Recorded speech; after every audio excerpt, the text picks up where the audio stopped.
You all saw my guides on automating content and that big ChatGPT walkthrough, and there's one thing that keeps popping up in the comments. How do you record your screen? Fair question, because screen recording is basically the backbone of almost every tutorial I make. Today, I'm just going to spill everything I do, no secrets, and break it into two ways. The super simple way that's built into your Mac, and the way that's honestly more convenient once you care about audio, edits, and not drowning in giant files. I'll show you both, what's great, what's annoying, and how I keep the whole workflow smooth. Then at the end, I'll show you how I turn one screen recording into a full week of short form posts without manually uploading every day, because recording is just the first half of the game. Let's start with the fast, free, right there option, the built-in screen recorder on Mac OS. If you're on a Mac, you already have it with QuickTime Player. Here's exactly what I do. I open QuickTime Player, go up to File in the menu bar, and click New Screen Recording. As soon as I do that, a capture frame shows up on screen. I can resize it to any area I want, drag it around, or just choose to record the entire screen. Down at the bottom, there are a few handy toggles like showing mouse clicks or capturing audio from my mic. Flip on mic input if you want your commentary, and you're halfway there. It's shockingly easy. No extra installs, no weird setup, just record. But, and I say this as someone who used it a ton, there are a few annoying things you should know before you go all in with QuickTime. First, the audio you record is kind of baked in. If you want to separate your voice later from the screen or do any fine-tuning, it's a hassle. Second, it doesn't capture system audio out of the box. So if you're making a tutorial where the computer's sound matters, like demoing music software, playing app sound effects, or recording a meeting with crisp system audio, yeah, you can't do that natively. You can install extra plugins and hack around it, but it's clunky and sometimes breaks with macOS updates. And the last one, the files are huge. Apple keeps the quality high, which is great, but the size is heavy, especially if you're recording for 30 to 60 minutes. If you're tight on storage or sending files back and forth, that's pain you feel immediately. So yeah, the built-in tool is totally usable and it's a lifesaver in a pinch, but it's far from perfect if you're doing this every week.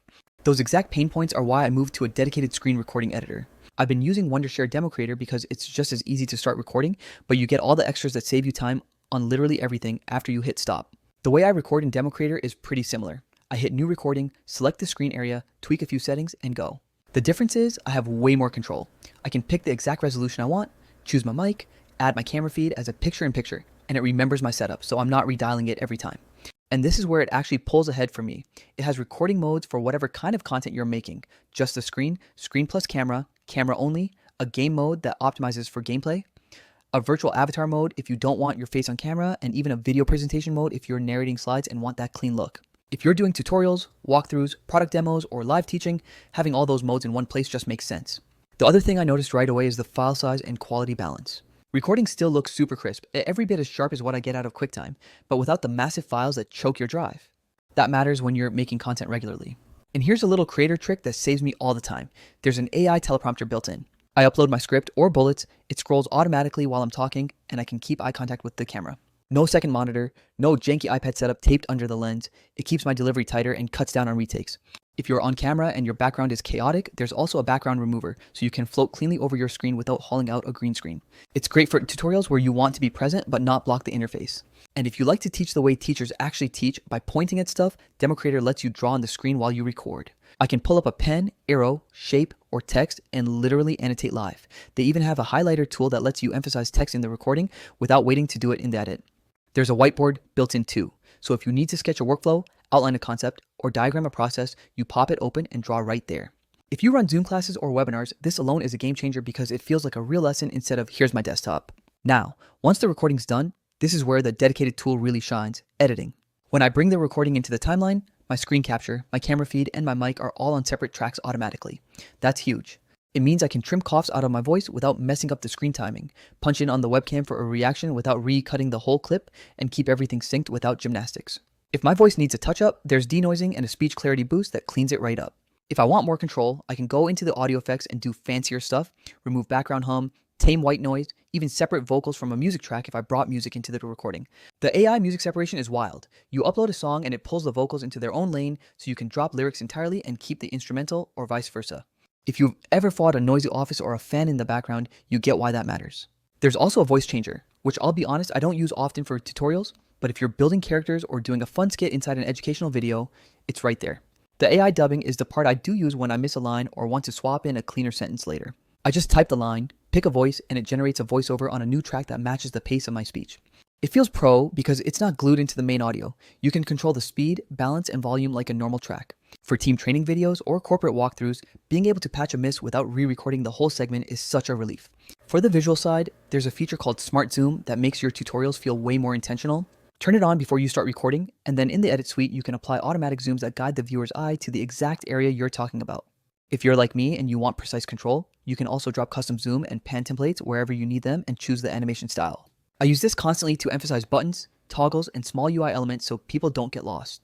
And cursor effects, simple, but they make a real difference. You can give the cursor a little halo, add click highlights, or leave a subtle trail that keeps attention locked on the action.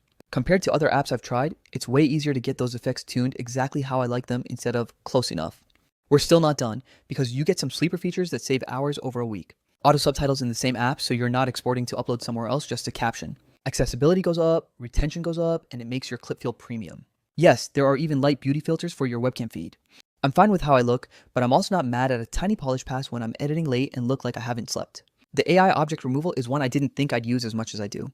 You highlight the thing you want gone, little watermark, random icon, a cable you forgot to move, hit one button, and it disappears cleanly without smearing the frame. No weird ghosting, no you edited this artifacts, it's weirdly satisfying. After I'm done, I drop my watermark in so everything stays on brand. DemoCreator slaps it onto all clips automatically so I'm not copy-pasting logos in 100 timelines. And if you want your tutorial to feel like a complete package, there are built-in openers, lower thirds, and end cards you can customize without hunting for templates online. Recording quality goes up to 4K, so whether you're doing lectures, gameplay, software demos, or walkthroughs, you're covered on the technical side. If you only record once in a while and don't care about system audio or edits, use QuickTime. It's there, it's free, and it works. But if you're making content regularly, tutorials, courses, product demos, onboarding, you hit the ceiling on day 2. That's why I record inside a proper editor. It's not just about recording, it's about everything that happens after, and how painless that feels. Now, real talk. Even with the best recording setup and a clean edit, most people get stuck at the what now stage. You export a great tutorial, it sits on your desktop, maybe you upload one version to YouTube, and then you disappear for 2 weeks because chopping highlights, captioning, and posting across platforms is a whole second job. Recording is the moment, growth is the cadence. This is where I hand the back half of my workflow to Vizard, and it's the only reason I've been able to stay consistent without living in Premiere at 1 a.m. Here's what that looks like in practice. I take my finished long recording, could be 15, 25, even 40 minutes, and drop the file into Vizard. Vizard's auto-editing viral clips feature watches the whole video and pulls the parts that actually stop scrolls. Clean hooks, mic drop lines, tiny aha explanations, satisfying before, ours afters. It cuts them vertical automatically and generates captions that sync on syllables so they read like a real edit, not a karaoke machine. From one long tutorial, I usually get 8 to 12 solid shorts in minutes. Then I open a few, set my caption style once, font, color for emphasis, stroke, a soft background for low brightness screens, and placement that doesn't sit on mouth, and it applies across the batch. If the best line is 5 seconds in, I jump right to it and let the captions carry the missing context. And here's where those smart zoom moments and cursor highlights from the recording actually pay off. They become pattern interrupts inside the short, so attention resets right before viewers would normally bail. Once the clips feel good, I stop thinking like an editor and think like a programmer scheduling a week. Vizard's content calendar is basically my social storyboard. I map Monday to a bold claim or myth bust, Tuesday to a tight how-to tip, Wednesday to a mini story, Thursday to a quick objection buster, Friday to social proof or a behind the scenes. If 2 clips look too similar back to back, same crop, same shirt, I shuffle them. Titles and post copy live in the same view. So I write on-screen titles as promises your brain can read in half a second, tighten the caption, and move on. Then I flip on auto schedule, tell it my cadence, say 2 posts a day at 10 and 4, and pick platforms. TikTok, IG Reels, YouTube Shorts, maybe LinkedIn if it's a training clip. Vizard handles publishing automatically. No exporting gymnastics to different aspect ratios, no uploading 5 times, no setting 5 different reminders every day. It just goes out on schedule. If you're on a team, this is where it gets even nicer. Editors can pop into Vizard, tighten hooks, and tweak crops in minutes. Strategists rearrange the calendar for a launch week. Clients leave bigger captions or tighter crop notes right on the clip so feedback is contextual instead of screenshot chaos. If something urgent comes up, like a feature launch and you want a clip live today, you drag it to the top of the calendar and auto-schedule adapts without nuking the rest of your plan. Quick creator rules that make this whole pipeline feel premium on a phone. Start with your strongest line and let captions carry the missing context. Those first 3 seconds decide everything. Break captions on meaning instead of slicing lines mid-phrase. Keep text off mouths and chins. That's the fastest way to look cheap on mobile. Only bold 1 phrase per line. If everything is emphasized, nothing is. And always check your clips on low brightness because real people watch in bed at 2 a.m., not on your bright studio monitor. So that's the whole thing. If you want the absolute fastest, I just need to record right now, use QuickTime. It's fine. If you care about system audio, camera overlays, live annotations, teleprompter, smart zooms, clean edits, and not shipping 30 gig files, use a dedicated recorder like DemoCreator so recording and editing live in one place. And then, no matter how you record, don't get stuck at export.